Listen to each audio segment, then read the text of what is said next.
There is a very good question here. Why is experiencer located inside my head? It is a belief. Because if you investigate, you will not find something called experiencer inside the head. There are bones and there is brain and there are organs and so on inside the head. There is nothing called experiencer. Because if you can find something, it will be an experience. So what is inside the head? You will notice that there are senses on the head. All the 5 senses are on the head.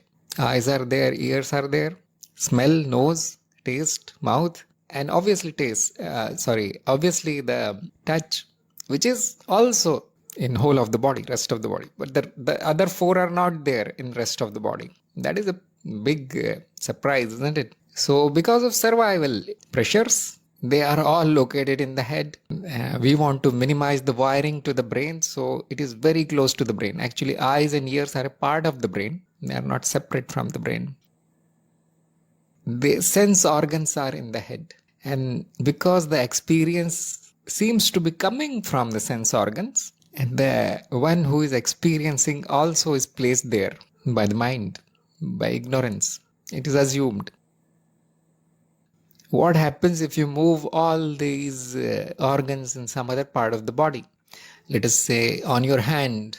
Now the assumption will be that I am in the hand. It is possible. For example, when you are dreaming, where are you? Where is the experiencer? And the one who says that I am in the head will in the dream will say, I am in the head of that dream person. He will say, I don't have any doubts. The experiencer shifted from my head, which is now sleeping, to the head of the person who is found in the dream. And when you wake up, you obviously see the absurdity of this assumption. Same way, when you realize your true nature, you wake up and see that it is an assumption. The sources of the experience through the senses provide this illusion that I am behind these eyes or I am behind these ears, behind the nose, but there is nothing there. Amazing, isn't it? The illusion can be so strong. It is completely convincing. However, little bit of thinking or little bit of experimenting disproves it. Do the world, objects or body exist when they are not perceived, like in deep sleep? Obviously, if you close your eyes, you won't perceive. Or if you are in one city, you won't perceive the other city. Does that mean that it is not there? Exist means, is it there or not? Or what is there when we are not looking at something? In deep sleeps, it is a very peculiar case because we are looking at nothing at all, no perception. It is fine to say that yes, experiencer is there, yes. Some kind of experience is there, yes. What happens to the world? What happens to the objects or body? Do they become like clouds with nothing? Probability distribution? or they remain solid? Like the table will remain wooden table, your house will remain concrete bricks, your body will remain flesh and blood, exactly like you see it in the waking state. Or do they change? Or do they disappear? Anybody has any idea? Any theories? It sounds like a puzzle kind of question, nothing to do with path of knowledge, but it is very important question on the path of knowledge. It shows very important characteristic of the existence. What is existence? This question can show what everything is.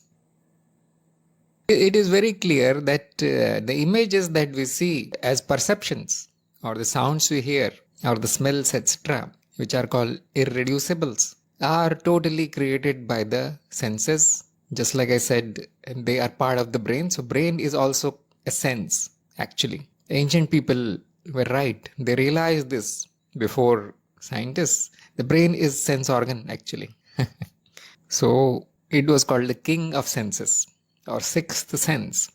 Anyhow, they are constructed. Even in waking state, the objects are not that which we perceive. That is why it is called not that, Maya, illusion. There are no objects, we say. So, when there is no perception, what is there? We are not talking about particular state here, as you know, this is applicable in waking state also. And we are not talking about the experiencer here. It is always there. For example, what is behind your head on the other side of the room where you are not looking? Is it not there? It is all irreducibles. Mind creates it actually. So what is it that is perceived then? And what happens to that thing if it is not perceived? Why do we need senses? If I want to create something, I can create without senses, isn't it? So very big objection here. The individual does not perceive, only the experiencer experiences. That which is coming from the senses is called perception. That's technical definition. We cannot know whether it is there or not without a direct experience. That is the only way to know what is there. Direct experience. There is no other way to know. The logic says that since it is the same thing which was perceived before, it is true. It is the same. So it must be really out there, independent of our perception. And this is a problem. This kind of logic is a problem. So we go to science. Science has a, you can say, framework or a theory, assumption that everything that appears, whether it appears as object, body or mind or whatever, is a vibration. You can also call it by other names, you see, energy, frequency, change, impermanence, or you can call it potential, unlimited potential. Scientists in physics can call it quantum field of possibilities, etc., etc. Science starts like this. It assumes there is a fundamental reality, and then then it is modified by the senses, filtered, and only that which is required for survival enters, and somehow this limited view is presented to the experiencer. Now, what happens if this perception, the activity of perception is not happening? That which is remains as vibration, energy, probability and potential and whatever you have assumed, that remains. That is its true form. This is scientific answer. It is very satisfying. It is very accurate, very good. And you can explain everything now. Now the independency of the objects without a perceiver is also established. However, the name and form, that is the irreducible, still requires perception, although they are present there as something else, not that which is seen. So ultimately, it is illusion. That is which is seen is illusion. But some people can say, yes, that is illusion, but what is it of what is producing that illusion? You need something to produce the illusion when looked through the senses. So that something cannot be known directly, unknowable. And so some framework, some theory, some scientific assumptions must be made. What is it? Some logical, framework should be there. It is like this. And then you can calculate and do mathematics and you will see it is precise, perfect. It explains the illusion. It does not become true. That is the point. This is the scientific perspective. There is no other way to know what is appearing. It is disappointing. It is disappointing. The path of knowledge has the right answer actually. Whatever you call outside, the world, objects or body, whatever there is, before it is distorted by the senses and perception, is me. The one who witnesses that distorted view of myself is me. Both are me. I am. This I am is the existence. See how easy it is. So the world, objects and body, they are me. And when the perception is not happening, that means undistorted, although it will not be known because I am unknowable, I still exist. I don't disappear. The existence does not disappear because nobody is looking at it. However, it is not that which it appears to be when it is looked at. It is very complicated answer. It will take a lot of thinking to accept this.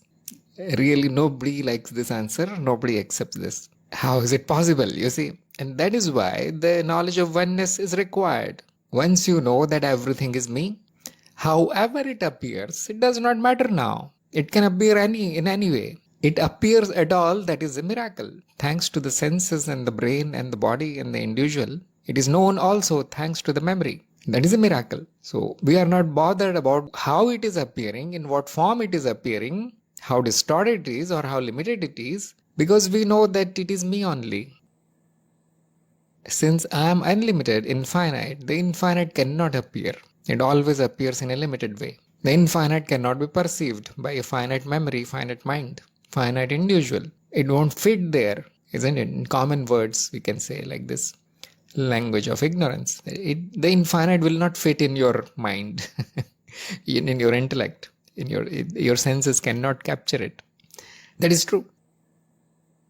So that is why your first chapter itself says, we insert this one word limited there, that the existence is appearing to itself in limited form. Have you noticed this word limited there? Because the unlimited form is not possible. It will always be limited, but it is still unlimited because infinite limited forms can appear. So a limited form multiplied by infinite is unlimited. So anyway, the existence is perceiving itself unlimitedly in unlimited manner, even though the mind says these things are fragmented, small parts, one at a time. And that limitation is not of the existence or the experiencer, that limitation is of the mind. If you don't like the word mind, you don't know how to define it, you can call it individual. This individual is limited, not the existence. However, an ignorant person, the ignorant individual mind, will say this is the truth. Objects are really there. They are what they appear to be. They remain if I go away, if I die, if I sleep, they will remain. See how amazing this illusion is. How difficult it is to accept the teachings of the path of knowledge. How refined your thinking and your mind should be to reach here. Now you can understand why nobody gets satisfied with the path of knowledge. They always doubt. And even somebody who is an expert of all the scriptures and all, they cannot answer these questions.